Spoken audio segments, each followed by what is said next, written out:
Hello and welcome.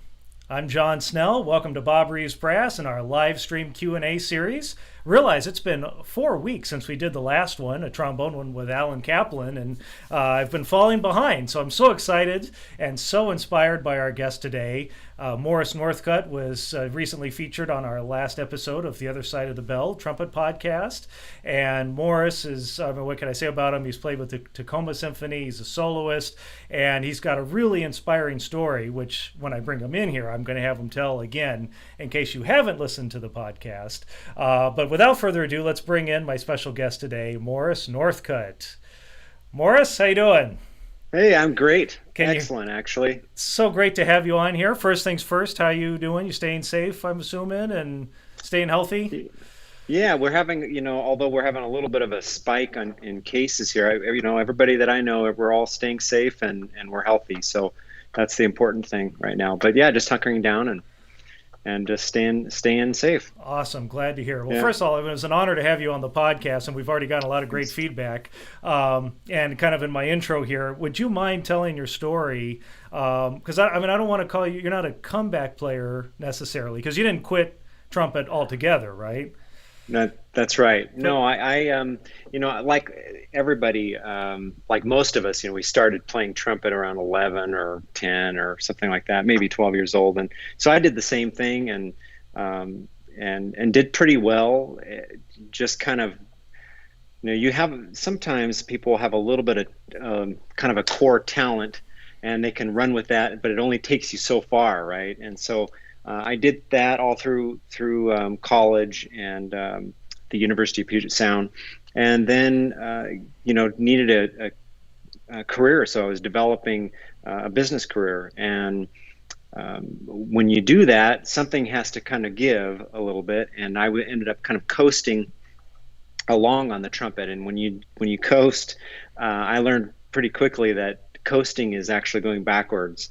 So I just kind of backed off on gig opportunities and just to be safe. I didn't want to ruin my reputation as coming in prepared and being strong all the time. So I just was really careful about the gigs I was taking. So there was, a decade or more of time where I just was coasting along and not taking my playing to the next level. And then, like I mentioned in the podcast, around in 2011, I lost a really close buddy of mine from college from a motorcycle accident, and that, and then a series of other very close friends very close friends, just the way it worked out. And then 2013, my father had a heart attack and passed away suddenly, and 2015, my mother had cancer and just took her very quickly. And so those kind of string of losses kind of made me reevaluate what I wanted to do with music. I'm pulling the trumpet out most days back then, but what am I doing? And I just didn't want to do it just to do it. I wanted to do something more with it. And so, yeah, so I started playing a lot more. And that's so inspiring.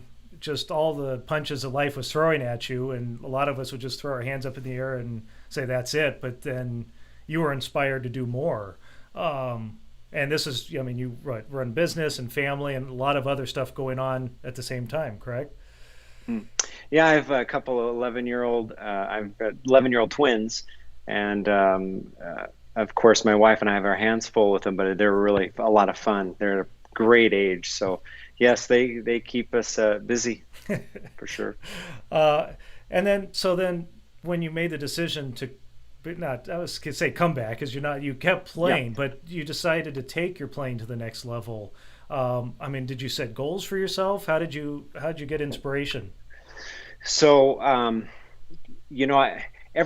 think everybody knows their weaknesses as a player. If you don't, you're not paying attention. But it doesn't take a lot of paying attention to your own playing to know where are all my holes, where are the weaknesses, and also there's a lot of music out there that I personally wanted to play, and there are elements in every piece that just is a pain in the neck, and so I started going from that point where I wanted to make music. I wanted to play with passion. I wanted to play with phrasing and move people, and that became my focus of why I wanted to play again.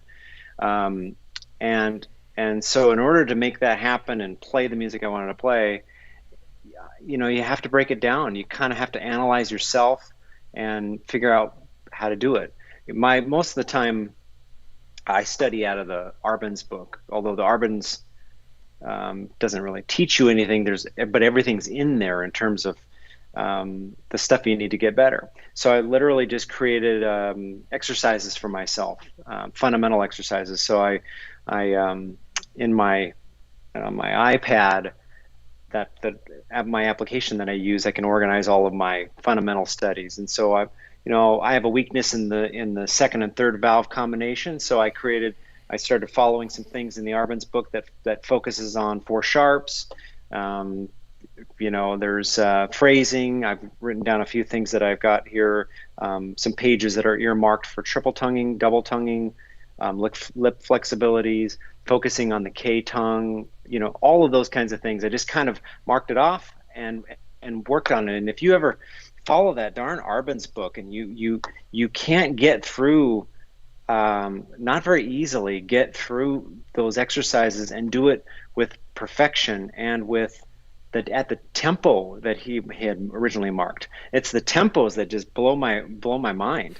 They're really difficult. And so getting to those and setting these benchmarks is really what's helped me get to the next level. And then you had shared an excerpt from the podcast we did together about recording every exercise or every practice session, and that really truly was a game changer for me. I just couldn't believe how awful I was the first set of recordings, listening to myself and going, gosh, I'm a mess. I'm thinking I'm playing that note longer, but I have to exaggerate to make that come out. So those were really great things that helped me a lot. Oh, it's great practice tips, and it just, in terms of your goals, I mean, you had your playing goals, but did you have aspirations to jump in professionally again and start taking gigs, or have a different direction with your career? What I wanted to do was I just wanted to perform for people as a soloist. I've always loved soloing. I loved kind of touching people when I'm up on stage, and where I've made this told this story before, but I many years ago I had played Gabriel's oboe, and I had done the arrangement that the late Ryan Anthony did, and I did it for a church service with organ. And I'm thinking about, while I'm playing this, I'm thinking about my parents and the friends I've lost while I'm playing this, and trying to make it as spiritual as I can. And I finished it, and this elderly woman came up with her, it looked like her adult daughter. They came up and were kind of crying and thanked me. And I thought, I'm really glad. I'm thinking I touched them. But she says, my husband died last Friday, and we played that melody, that song, at his memorial service on the day before that, or the day after that. And so, for you to come up here and play that piece and move us so much, it just blew them away. And so I start tearing up, and I'm thinking, that's what music is about. It's that connection, and I, the higher and the louder and the faster is just not in my wheelhouse. But to yes, play with some pizzazz, of course, and have a little fun, but really it's about connection. And I feel like I can best connect with people when I'm playing something that's very lyrical, that requires a lot of study and lyricism to do it well. And that's one of those things. When we were a few months ago, actually that's how long ago we recorded our interview, you were doing micro recitals on Friday that, I mean, were so inspiring. I mean, they were only, I want to say only, because some of the stuff you played was amazing, but 5-minute long, 10-minute long micro recitals, but it was such a breath of fresh air with sitting at home and all the stuff that was going on. And I mean, you certainly connected with me and inspired me to do more of this kind of live stuff when I was sitting around twiddling my thumbs wondering what we're going to do. So thank you for that. And it's such an honor to have you on the podcast, because I've been asking for years. I know, I know. Thanks, by the way, for the kudos on that. But yeah, you've been asking me for a long time. But my wife had coined a phrase called "party babble," and I literally thought it was party babble when when we bump into each other, and you invite me. What are you going to do at the party? I was like, "Yeah, okay, whatever." No, no, no. I don't. Well, I do babble, but in other Yeah, ways. no, no. But And yeah, I, so I'm glad that we went over that because this will be on YouTube and also archived on Facebook for those of you viewing. And in case if you haven't listened to the podcast, I wanted to get Morris's story out there. And if you want to learn more about Morris, listen to The Other Side of the Bell. Like I said, we go for, I think, an hour or so on that episode. It was so much content, and you really dug into how you practice and your career and stuff like that. So those of you viewing, already we have Tony viewing from France. Our buddy Rashawn Ross is checking in and says hello. get out of here. Yeah, said That's I couldn't crazy. miss this one. He had to rush home to catch it. So, Oh my God. so for those of you viewing, let us know, and we're streaming to YouTube and also to Periscope for those handful of people that still use Periscope. But why not? So let us know in the comments what questions you have for Morris, and I'll ask them here live. Tony from France is asking Morris if you would explain what equipment you use to record yourself. Um, well, I'm using just um, I don't have it here. It's just a little plug-in microphone to my iPhone. I don't really use any fancy equipment, although I have a little ribbon mic, but it's just for a recording project I'm trying to put together. But I have a little I think it's made by Shure MV 50 something 55 or something like that. Anyway, I'll put it in the comments there so you can have it. But that's about it. And then just trying to be careful where the phone is placed and all that stuff. But nothing fancy. I don't do anything crazy. Interesting. So when you stream to Facebook and you do those things, that's all that's through your Just phone. it's just my iPhone on a tripod with a little clip-on plug-in microphone. Amazing. That's it. Amazing. And you've had because you had your friend, I forget his name, to accompany you too, and Yeah, it came out okay then? yeah, For you guys? Okay. sounds Yeah, like yeah, we're in the that's room. yeah, no, I don't do anything yeah, I don't do anything fancy. But it So, goes to show you. And Tony was saying he uses his iPad, and the built-in microphone sounds terrible. oh, sure. So it goes to show you just getting a decent mic makes a big Yeah. difference. Just something, but also don't play into it. It just gets all scratchy, and nobody wants to hear the spits and the pops. So, Um, yeah. yeah, great advice. And Rashawn, he's doing his job. He's asking questions. So you asked plenty of questions when Rashawn was on. So I know, but he's like he's one of my trumpet heroes. That guy's freaky good. I love Rashawn, Man. and a great guy Yeah. too. Is when we had him on. Seems like it. Yeah. So we can talk about Rashawn all day. Let's get to his Ah, question. It's like, man, I want my question answered. So his question is, what is your approach to sound? You have one of my favorite trumpet sounds. Who did you listen to? you broke up, but I can read it down here in those. Yes. What is your? He's Yeah. asking what your approach to sound is, Okay. and who do you listen to? Man, I mean, who don't I listen to? I mean, I'm listening to everybody. And when I was growing up, I was listening to all kinds. I was really a nerd, when I was a little kid. I was listening to Harry James, of course, and I will say with the Harry James recordings that I was listening to, it wasn't the caricature of, without being disrespectful to Harry James and that whole world of people who follow and enjoy Harry James music, but I was listening to the early Harry James where he almost sounded like a violin when he'd play. We're talking about the very late 30s and then through about the mid 40s. That era was such a gorgeous vocal lyrical sound. And then of course guys like Don Jacoby, who came later, I think he was in the 50s, Don Jacoby, and Don Fagerquist, who was a West Coast swing guy from He would have been in the Les Brown band. He was the soloist in that band. Listen to his. I'm sure Rashawn knows those guys, but those names. But Don Fagerquist had an incredible sound too, and then all the greats that we all listened to, Yuan Racy and geez, just there's so many great ones. But Harry James was the first one I was trying to program my brain to play lyrical and smooth like he did in those early 40s. Yeah, and Don Fagerquist is one of those names you don't hear an awful lot. He died pretty young, I believe, but Yeah, monster that's player. right. I know, and he put out like two albums, I think, Mm-hmm. solo albums. Is all 8x8 is one of them, and I can't remember the other one, but they're amazing, really great playing.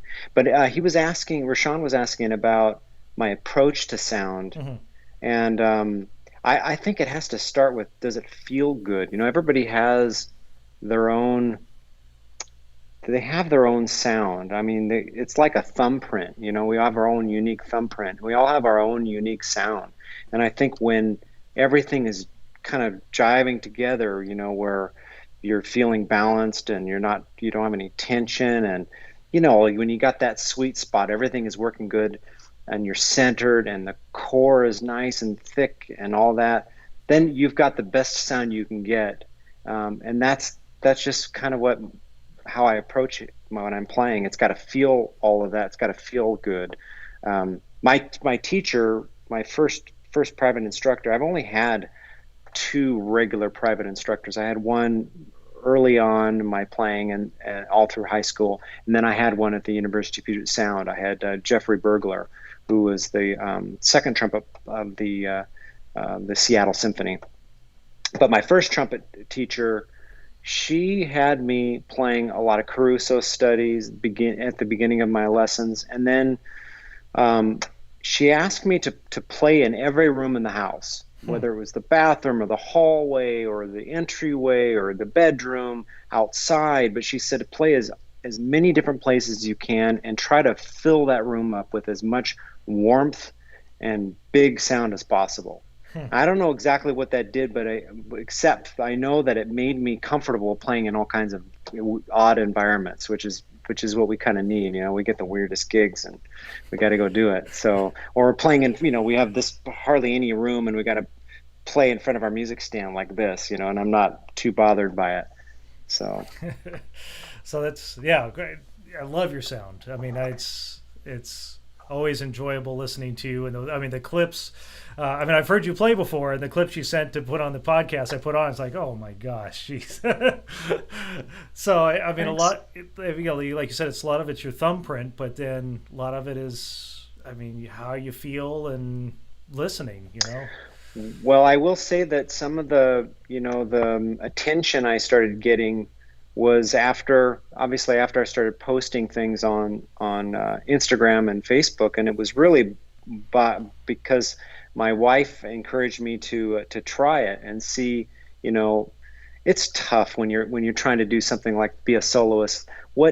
How are you going to be different than anybody else? What's your signature? What's my signature? How am I going to be different? There's just crazy good players out there, right? I mean, just thousands of just incredible trumpet players, really good ones. How can I be different? How can I do this? And Levon would always say, it's your sound and your styling, and give it a shot. So as soon as I put it out there, I guess that's when my trumpet heroes, Rashawn, starts reaching out and saying, good job, and that's kind of what I needed, because I think I've got that little, just like all of the trumpet players, a lot of us, we have those little demons on our shoulder that says, oh, you can't do this, it's not going to happen. So I fight through it just like everybody else does. So, I guess the next question is, which room in the house did you practice in before you played the national anthem for the Mariners? Oh Or my did you go out your goodness. side door there and Yeah. No, I didn't actually practice a lot outside prior to that. When I got there, I was so focused that actually when when I first got there, she's the lady had walked me up to the microphone and she says, "Okay, just letting you know, don't be distracted or don't let it distract you when you hear the fireworks going off." I said, "Okay, okay." So I go. It's my time, and I go out there, and I'm so focused that I don't even hear the fireworks going off. I didn't even realize they were going off. And I just told myself that I'm just gonna that there was a microphone there, so I don't need to try to fill that entire stadium up. So I just went in and I'm just gonna play where it feels right. Really focusing on how it feels, make sure everything is balanced, and that's it. And then just go with it. But I was pretty in a zone, thank goodness, because that was could have been a pretty frightening moment. And I mean, I So. have to be open and honest here. As a Dodger fan, uh, Ah, my favorite player growing up was Ken Griffey Jr. So I will oh, admit good. that I'm a little bit jealous that you got to play for the Mariners on the same Yeah. field that Ken Griffey Jr. got to play on. So, Well, oh, it was quite a quite an experience. It was really fun. yeah, It was really fun. could imagine. We are here live with Morris Northcutt. What an awesome! I've missed doing this. I mean, it's been 4 weeks since we've done the stream, and we have people checking in from the UK. Matt Collins is checking in from Oh, Australia. yeah. So we've Very cool. spanned the globe. Steve from the UK is checking in, and Rashawn says, yeah, he's going to try playing in different rooms of the house. Oh, yeah. So yeah, sharing great tips, talking trumpet, and no matter what's going on in the world, we can forget our worries for a little bit and learn some stuff and have fun and connect, and that's what it's all about. So that being said, let us know where you're viewing from around the world. Show us some love in the comments, and most importantly, we have Morris Northcutt here for the next 15 minutes, 20 minutes or so, answering your questions. So put them down in the comment Yeah. section, whether you're on YouTube or Periscope or Facebook, and I'll get to them here. So speaking of which, we got James checking in. He's watching all of these on YouTube. Hey, James. He wants to know, Morris, if you do any lead pipe buzzing and what you think about that if you do. Well, no. No. I don't do any leak pipe buzzing and do very little mouthpiece buzzing. The mouthpiece buzzing I think is a great tool for ear training, and there's some other good things, but I don't do it. It really does wipe me out, and so I don't do it. Sometimes at the very start, if I've got some sore chops from the night before, I might start the buzz, but it's just with air, a little bit of air until that sound comes out, and everything is a whisper at the start, and then I get to the horn and do and be very quiet but yeah, the mouthpiece thing, I try not to do too much on that. I mean, I know I've got buddies that they're playing all kinds of melodies up and down the scale, and they're amazing when they do that with the mouthpiece buzzing. But I can't get the two to equate. So And do you do any like the Atom lead pipe stuff at all? Or no, just no, straight to the none of. horn? I'm sorry to your Adams fans, man. You have tons of Bill Adams folks, but I don't do any elite pipe buzzing. I don't. No. Hey, go with results. Yeah. If it works for you, do it. If it doesn't work for you, in your case, it's not working for you. There's Yeah. something Yeah. like that. Rashawn is back on. So now he's digging in. He wants Yeah. to know, how do you work on your Hey. fingers? Oh shoot. Yeah. Man, oh man. So I don't have it here on my table, but those sounder valves.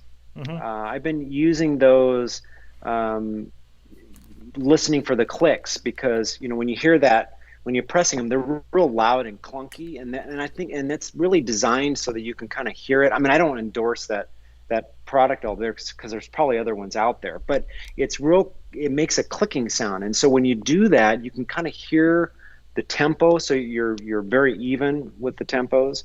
But it's the Clark book, the chromatic up and down, super slow. And I would take it, I was taking these early, when I first got back to playing regularly. It was just very slow chromatics, like, you know, and making sure I'm absolutely perfect and then speed it up. But just, the second and third valves give me so much grief. And so that sender valve has helped my fingering combinations of going, to and from, or even 1-3 to second valve. That is just a pain in the neck. So I work on that a lot. And when it comes to multi-tonguing and all that stuff, it's all about the K, making sure that K is as clean as possible. I think Don Jacoby, there's a on YouTube, there's an audio only of Don Jacoby doing a master class, and he talks about the working on the K syllable and making sure that's perfectly clean. And he sort of basically says it might take you years, but you got to work on it. You got to make sure that K comes out as cleanly as a two or the T or whatever your syllable is that you're using, so that it's really natural. And I don't come by the technique, fast technique. It doesn't come naturally for me, and so I have to really work extra hard on it. That was sort of the first thing I started hitting, was the technique. I'm still find myself behind in the technical stuff. Well, yeah, I mean, we'll have a second and third club. I mean, it's a Yeah, pain for me. Rashawn checked in, said him too. So yeah, maybe we can print yeah. up T-shirts. So the I I like not that. only am I the member, I'm the president, or whatever, something like Yeah. that. Whatever that old ad Oh was. man. Yeah, But it's just a real pain. And and if you do, I find, like, if I'm playing in a big band or something like that, and after, a few gigs like that, all of a sudden you go back and you do the Clark, and all of a sudden you're kind of swinging those. You're kind of, and it's just, it's just never ending, but it's just the way it goes. Yeah. yeah, and I mean that the listening to the click, I mean, is Yes. great because you can get into a groove uh, without playing. You just Yep. listening to that. And, I mean, on the sound evolves, you're not making a sound because it doesn't have a bell, but even just on your trumpet, without if you need a chop rest, listening Yeah. for that rhythm. Yeah. Well, I was working on a solo to perform, called Song and Dance, and that's part of the opening of the podcast, the music that I gave you on our podcast. Mhm. And the second half of that thing has, um, really difficult fingering combination. It looks simple, but it's difficult. And I was so concerned about it that I just took that in slow motion for weeks and weeks and weeks until it was absolutely perfect. The other thing that helped me I just forgot about this, is that, um, memorizing some of those fast passages has really helped me. Closing my eyes and trying to memorize those passages, because my brain or my eyes get in the way. They start to overanalyze the fast passage I already know, or I already worked up, and it just gets me all fumbled. So I try to memorize some of those fast passages, because we're basically memorizing them anyway, because they're too fast to look note by note. So, and that kind of brings up the next question. I mean, you do a lot of solo playing, and I mean, you have nowhere to hide. Like, I am. it's got one of the toughest jobs in trumpet playing. Do you have any suggestions for performance anxiety or mental blocks and like those kind of challenges, like when you have crazy lines and stuff that that are coming up? Well, there a lot of people get this performance anxiety, but they're for many different reasons. Some people get it; they don't even know what the reason is, and so part of what we have to do is discover what is it about our nervousness. So what's creating the nervousness? And I get it. You're on stage, that's creating the nervousness, but what really is it? Did you prepare enough? Did you spend enough time in the practice room, or are you just, are you getting the tough phrases maybe 90% of the time and then going out on stage? Well, that isn't good enough. If you go out 90%, getting it 90% of the time, well, that 10% is going to be in the back of your brain, that little demon that sits on your shoulder, and he's going, you're not going to be ready. And so you've got to make sure you're over prepared, really prepared. Um, so that you go in there, that 110 or 120%, when you go in to the performance, then might come down to 95% or 90%, maybe even a little less. But can you imagine if you went at 90% and then your performance is now going to be like 60%? So then your nervousness gets the best of you. So that's one thing. You know, you can't avoid all of the jitters and the nervousness stuff. So I saw a video of Chris Coletti talking about basically running around your music stand in your practice sessions. I say run around your house and just before you're going to practice your solo, run around the house, get your heart rate up, and then you come right up to the stand and you play out of breath. And man, that really helps a lot. It really does. That's a great one. That's a great one. Yeah. I'm gonna try. I didn't make that up. That's Yeah, it works. Yeah. It really works. And And especially when you become used to that, when you become really used to that, then you can kind of handle most of those things, because endurance starts to fail on you when you've got all that adrenaline pumping through you, and it helps. great tip. And you said that was Chris Coletti who you learned that from. Yes. Amazing. Yeah. And I think that would be I think great so. for, especially like, because you do a lot of lyrical playing besides the show stuff, and that's even Yeah. fewer places to hide on the slow ballad kind of things. Absolutely. Yeah. Great advice. And man, I'll be honest, Morris, I was a little worried.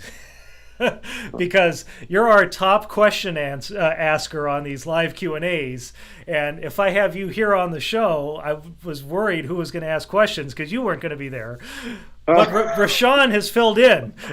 Oh my goodness. He says, I've never Oh, been this trumpet nerdy. So, and we have a couple other folks that have asked questions too, but I'm kind of going in order. So Rashawn wants to know now about the multiple tonguing.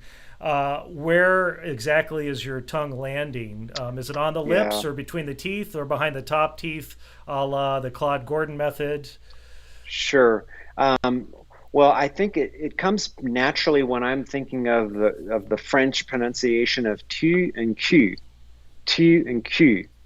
And the reason I do that is because if I'm tonguing in a traditional way, like, well, naturally my tongue, when I say the syllable two, that my tongue is hitting the roof, but very close to the front of my teeth. And so two, and then the ku is in the back of the tongue somewhere. But the problem with that type of tonguing is I can't get the speed that I need when I'm doing like Carnival of Venice or something like that. I can't get the speed out because the movement from the tongue, from the front of the tongue to the back of the tongue is too far. So you've got to bring the front closer to the back and the back closer to the front. And so you're creating this,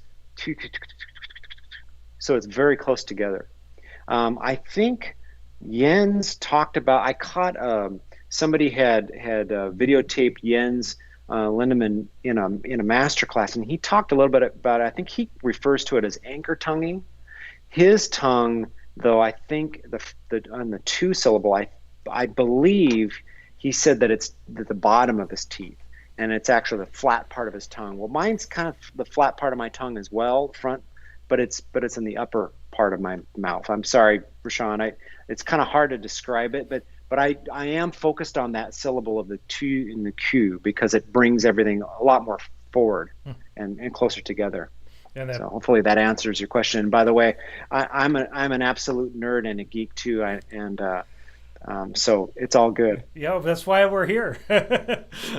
I love talking about this kind of stuff, and yeah, I mean, we got folks checking in from all over the world who love it too, and sharing of information. And I mean, when I was learning trumpet 30 years ago, it was limited to my trumpet teacher and the guys I was in college with.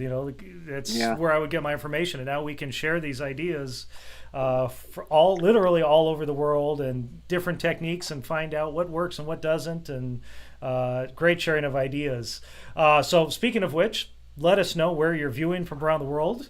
It's great to see. We can see where you're viewing from. When you post, we can see your comments. So it's great for us to see who's watching from around the world. And we have time for a few more questions here. So if you have questions for Morris, go ahead and throw them in the comment section. And one last bit of business. This whole Q&A session will be archived both here on Facebook and on our YouTube channel. So if you're just joining us, there's a lot of great information that we've already gone over that you missed, so you can rewind and watch the whole thing from the beginning.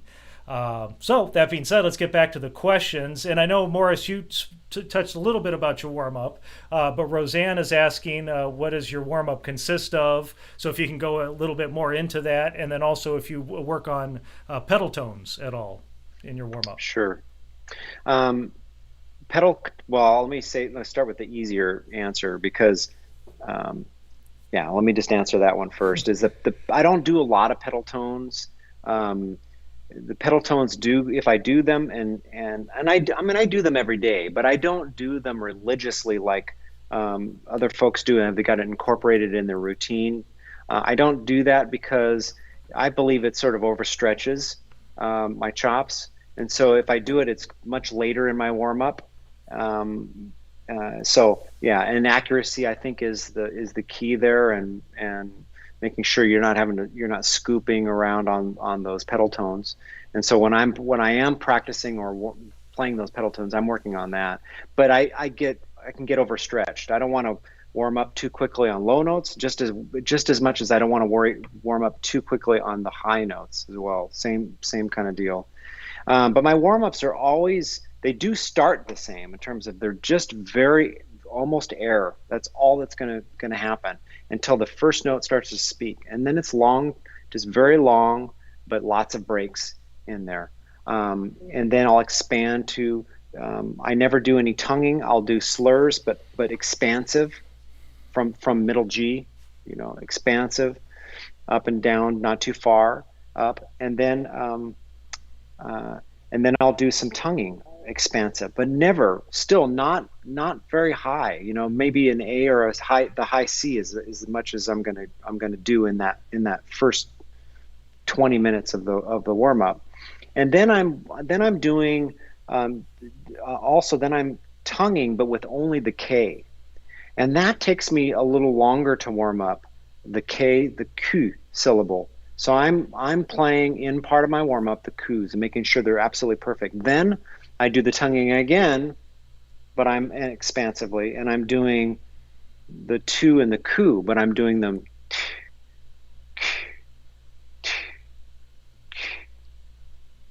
very, very slow and just making sure they sound identical.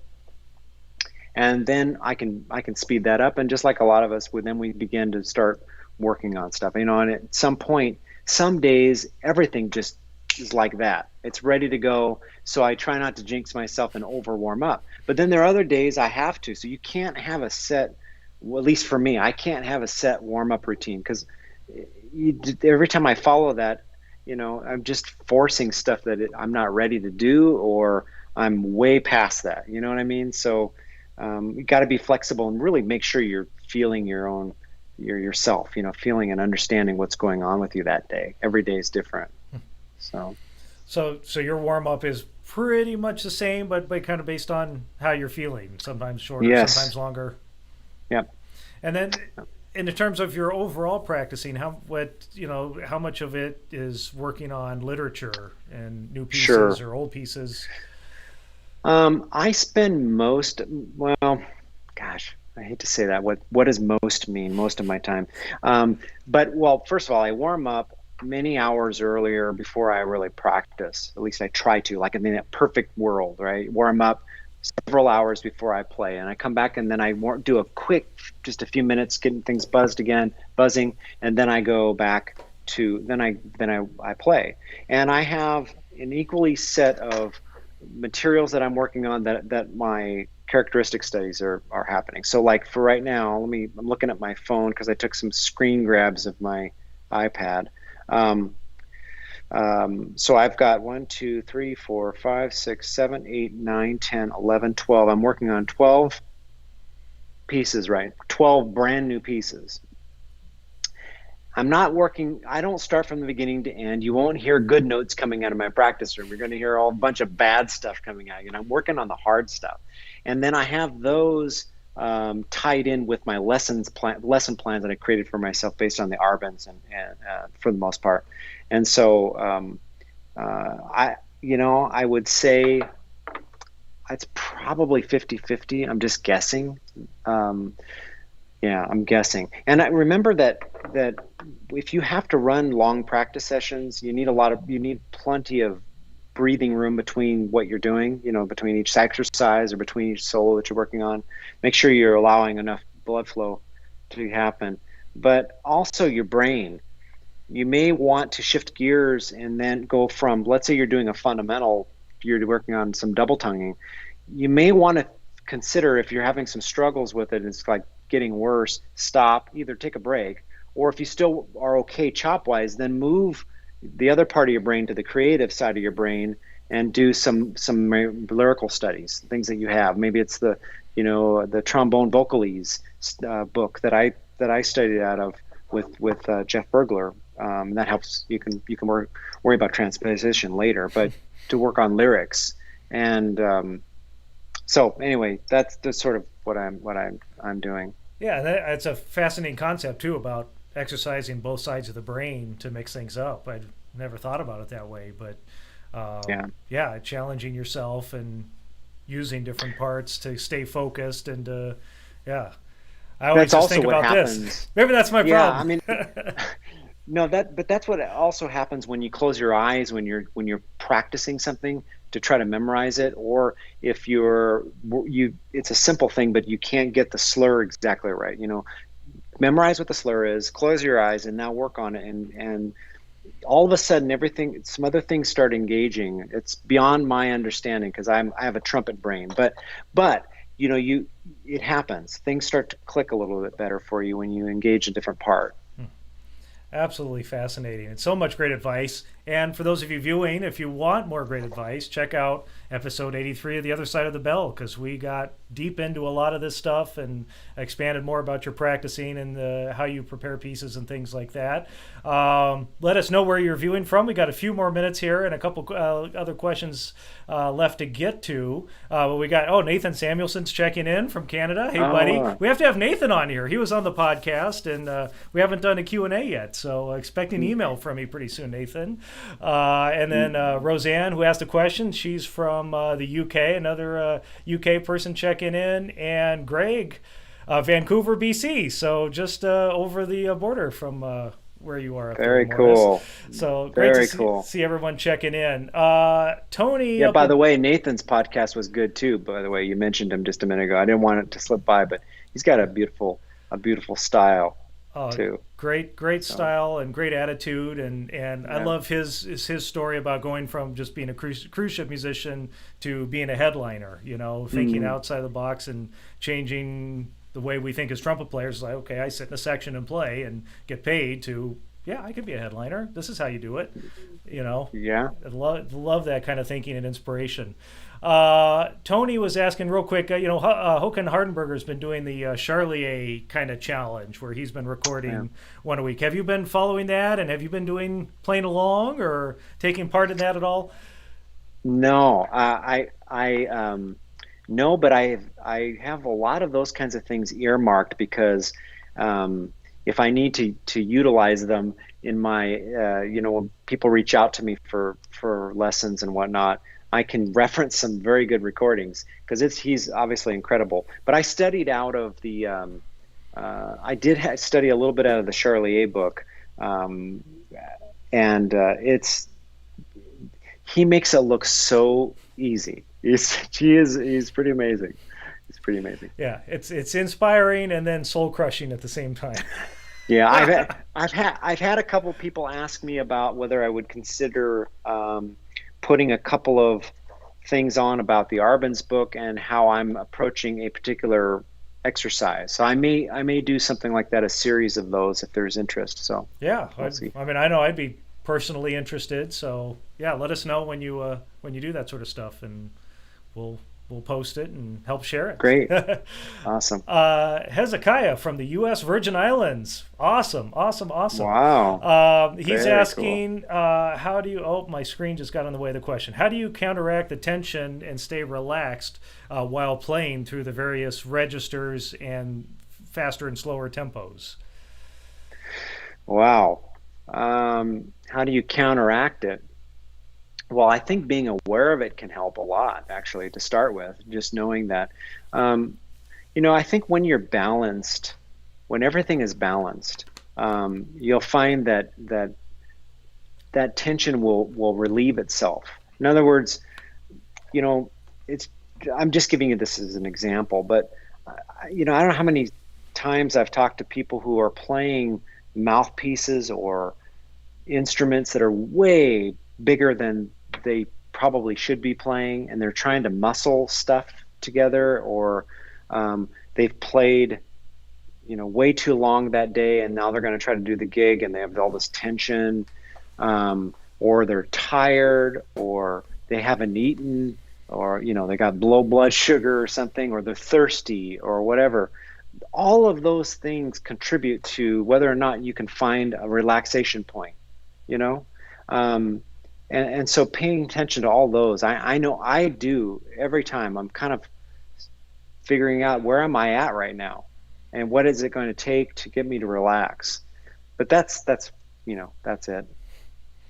Well, it's great advice, and we have folks lining up for lessons with you in the comments section. So, do you Oh, give nice. do you give Skype lessons or Zoom lessons? I do. Huh? I do. I wasn't doing a lot of them prior. I like doing the one-off lessons. It's really fun to try to help people out.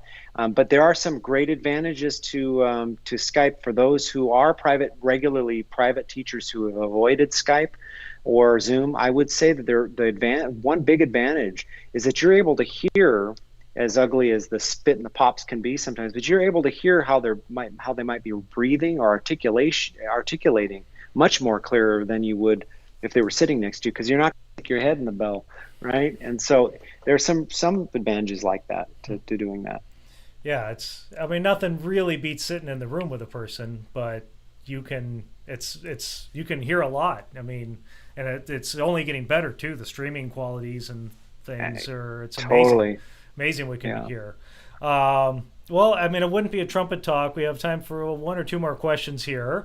Okay. And for those of you that's just joined us or joining us late, don't worry. This whole Q&A session with Morris will be archived here on Facebook and also on YouTube. So you can go back and listen to all the great information. I know I'll be doing that when I'm done here because I'm worried about comments and stuff, and I've missed a lot of the great information. So this has been so awesome.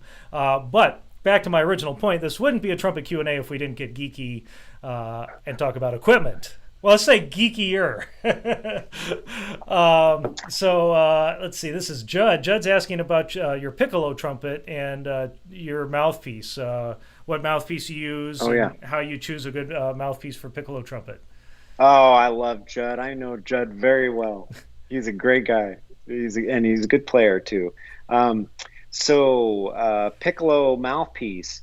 It depends on what I'm working on, but for the most part, I'm using a picket, and it's just basically a 7C picket with a 2 back bore on a cornet back bore, and that's basically what I use. I'll just go shallower if I need something else for some higher compression kinds of things. But that's what I use. Yeah. Now, are you in the camp of, do you go to a smaller diameter when you go to piccolo, or do you keep the I same rim? do. No, I go smaller. I can't manage. I'm always so impressed by those guys that can muscle those bigger mouthpieces. They just use straight away their B flat trumpet to piccolo. I just can't make it work for me. Yeah. Oh, So you're in good company with those who go smaller. I know quite a few amazing players that go yeah, with smaller. It's like driving a sports car. So yeah, you don't need a big bus steering wheel yeah. to drive a sport. Efficiency. It's Yeah. about efficiency. But Maurice Andre, I think that who knows? I don't know if this is true or not, but I know that I thought I read that he played like a 7DW for the Bach line, but he obviously was using something much bigger in the trumpet world. So, yeah. Great advice. And Tony, let's do this. Will be the last question here. He wants to know how you Okay. keep your breath for so long. How do you hold your breath for so long? Oh, yeah. I've been asked that question before, and I will say that um, it again is about tension and balance. you should know if you've studied your own playing. We should all do that all the time. You should know exactly how much air you're going to need to make any phrase at any time. So if you've got a brand new piece of music in front of you and you're looking at it, you should be able to know when you take that breath, okay, I can go so many bars. And when you do that and you want to expand that, just focusing on that, taking a nice, bigger, relaxed breath will help. I think we can oftentimes take more air than we ever need. I see people taking these swimming pool breaths and they're playing, some cornet solo that doesn't require that much air. And that's going to create a bunch of tension too. Going back to the other person's question about tension, is taking in too much air. At least that's for me, that's what happens. But being relaxed, really focused, and understanding your physiology really helps. But,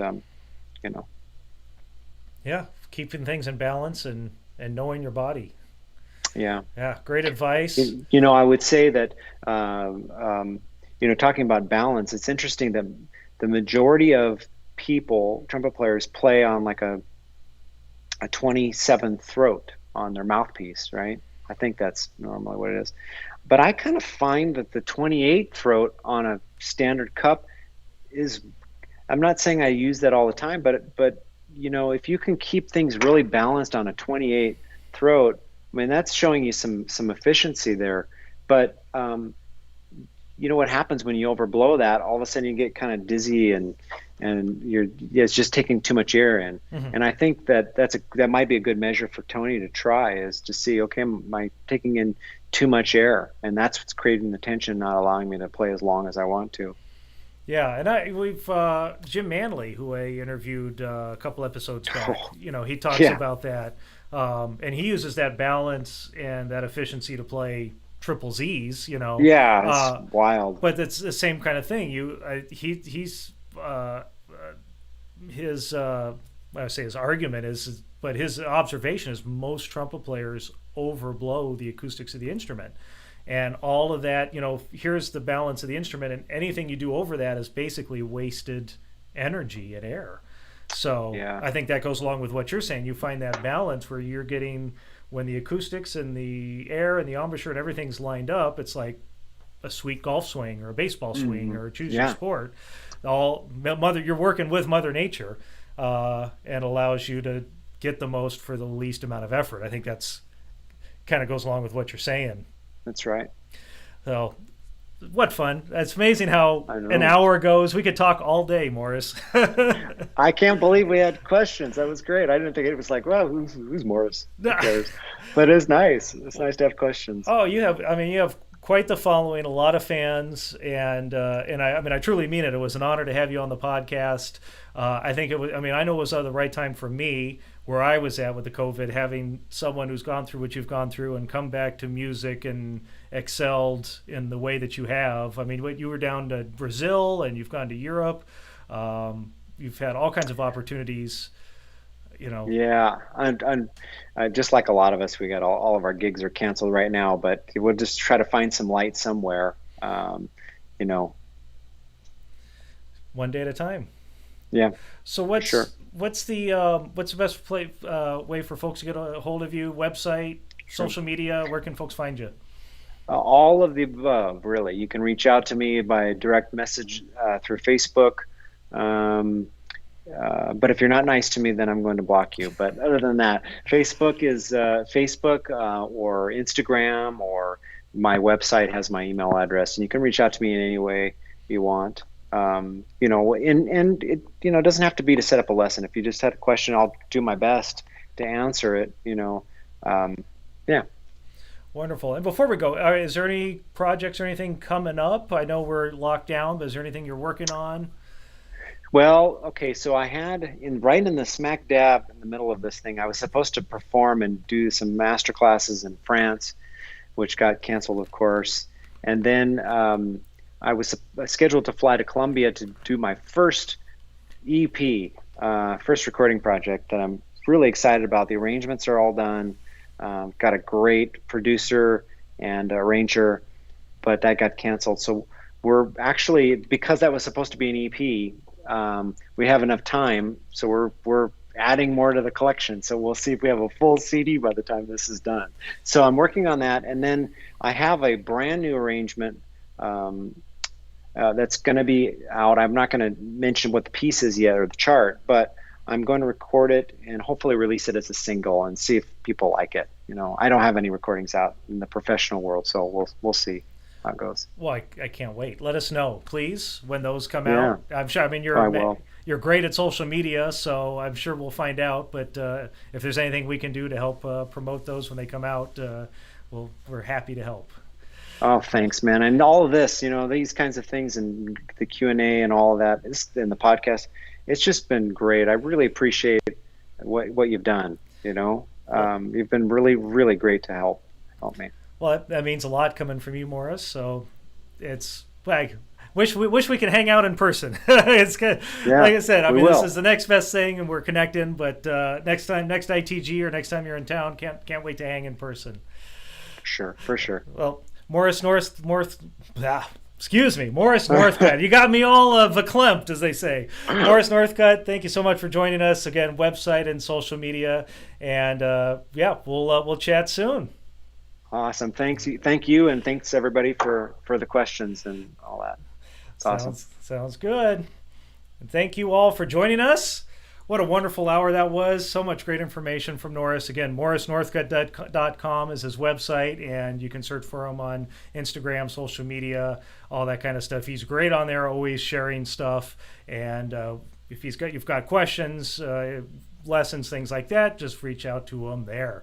I'm taking a little vacation here, so we're going to have another little hiatus with the Q&As, but we will keep these going, I promise. I just posted a new episode of The Other Side of the Bell, the Trumpet podcast, this one featuring Danny Falcone, the great lead player in Las Vegas with Celine Dion and Lady Gaga and you name it, all the headliners there. So that just posted, trumpetpodcast.com and everywhere you can listen to podcasts. And for your trombone playing friends, the Trombone Corner podcast is out. We're on episode 8 now, and this one featured Leonard Paul from Austria, who's, of course, with the Nosal Brass. And that was a really fun interview, as you can imagine. Those guys are insane, and Leonard is so great. So check that out, trombonecorner.com. That's it for now. Thank you so much for watching. Until next time, bye-bye.